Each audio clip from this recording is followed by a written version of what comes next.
You notice when someone's laugh changes.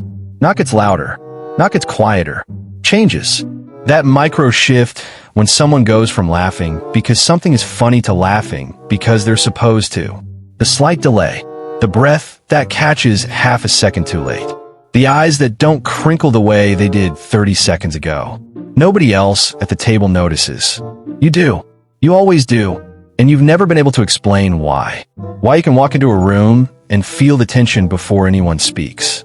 Why you can hear the difference between "I'm fine" and "I'm fine." Why you can sense when someone is about to cry before their eyes even start to water. People call it intuition. People call it sensitivity. People call it being too much. But it's none of those things. It's damage. Beautiful, painful, irreversible damage. And psychology knows exactly where it comes from. Level 1, the radar. You didn't learn this skill. You developed it. The way a body develops calluses. Not because it wanted to, because it had to, somewhere in your childhood. Maybe early, maybe later, maybe in a moment so small you've forgotten it consciously. You learned that the emotional climate around you is dangerous. Not necessarily violent. Not necessarily abusive. Just unpredictable. A parent whose mood shifted without warning. A household where silence meant something bad was coming. A dinner table where the wrong word could change the entire night. You learned to read the room before you learned to read books. Your brain, specifically your amygdala, the part responsible for threat detection, was trained in a masterclass of emotional surveillance. While other kids were learning to play, you were learning to scan. Scan the face. Is the jaw tight? Are the eyes narrowed? Scan the voice. Is the pitch different? Is the pace faster? Scan the body. Are the shoulders high? Are the hands clenched? You became a human barometer, measuring pressure changes in rooms the way weather instruments measure storms. By the time you were 12, you could predict an argument before it started. You could sense disappointment before it was expressed. You could feel someone pulling away emotionally before they physically moved an inch. This isn't a superpower. It's a survival mechanism. Your brain learned that detecting emotional shifts early could protect you from pain. So it got very, very good at it. And it never stopped. Even after the danger was gone. Even after you moved out. Grew up. Built a life. The radar keeps spinning. Because the part of your brain that learned to scan doesn't know the war is over. It's still standing guard. Watching every face. Measuring every silence. Waiting for the weather to change. Level 2, the wait. And here's the part nobody tells you about having this radar. It's heavy. Not metaphorically. Neurologically. Your brain is processing emotional data that other people's brains simply don't register. Every room you walk into, your nervous system is running a background program that scans for threat, processes facial microexpressions, analyzes vocal patterns, and cross-references them against every emotional database you've built since childhood. This happens automatically. You can't turn it off. You've tried. You've tried to just relax, to stop overthinking, to not take things so personally. But those instructions are like telling your heart to stop beating. The radar isn't a choice. It's architecture. It's built into the foundation of your nervous system, and it uses enormous amounts of energy. This is why you're tired. Not the normal tired that sleep fixes. The bone-deep, soul-level tired that comes from monitoring every emotional frequency in your environment every waking second of every day. You come home from a dinner party and you don't just need rest. You need silence. Not quiet. Silence. The absence of any emotional data to process. You sit in your car in the driveway, or you lie on your bed staring at the ceiling, or you take a shower so long the hot water runs out. Not because you're sad, because your processor is overheating. Your friends don't understand. You seem fine at dinner. You were fine at dinner. You were also running a full-spectrum emotional analysis on 7 people simultaneously while appearing to enjoy your pasta. The fact that you seem fine is the most exhausting part. Because performing normalcy while processing chaos is the most energy-expensive thing a human brain can do. Level 3, the mirror. But the radar doesn't just detect other people's emotions. It absorbs them. This is where it gets dangerous. You don't just notice that someone is sad. You feel their sadness. Not empathy. Not sympathy. Absorption. Like a sponge dropped in water. You don't choose to soak it up. It just happens. You walk past a stranger on the street who is grieving, and you carry a heaviness for the next hour without knowing why. You sit next to a coworker who is anxious, and your own heart rate increases. You talk to a friend who is angry, and by the end of the conversation, you're angry too. Not about anything specific, just angry. Their emotions become your emotions. And the worst part? You can't always tell which feelings are yours. Is this my anxiety or theirs? Is this sadness mine, or am I carrying someone else's weight?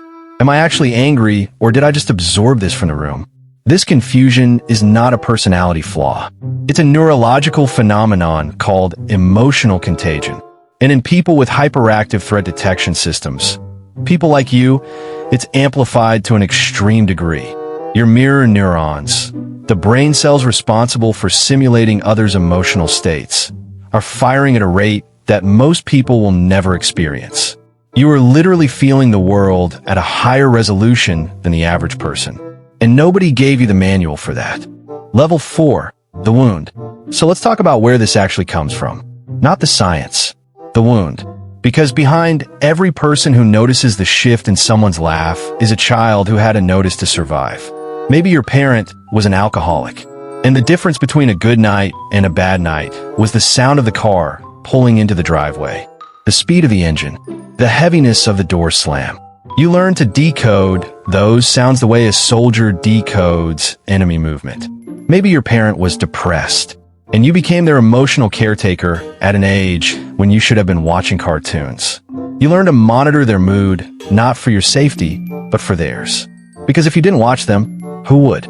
Maybe you grew up in a home where love was conditional, where approval came and went like weather, where you were praised on Monday and ignored on Tuesday for reasons nobody explained. You learned to track every micro-expression because your emotional survival depended on predicting which version of love you'd receive today. Maybe it wasn't your parents at all. Maybe it was a friendship that broke you, a relationship that taught you that people leave without warning, a betrayal that rewired your brain to treat every human connection as a potential threat. Whatever it was, whatever the source, the result is the same. You developed a nervous system that is permanently calibrated for danger in environments that may no longer be dangerous. Your body is still bracing for an impact that already happened. Your brain is still solving a problem that no longer exists. And the skill you developed to survive that environment, the radar, the scanning, the emotional absorption, followed you into adulthood like a shadow that doesn't match your body. It helped you then. It haunts you now. Level 5, the gift. But here's what nobody tells you, and this is the part that matters most. The radar is not just damage. It's also a gift. A painful, expensive, hard-won gift. You notice when people are struggling because you know what struggling looks like from the inside. You hear the change in someone's laugh because you've practiced that same fake laugh 1,000 times yourself.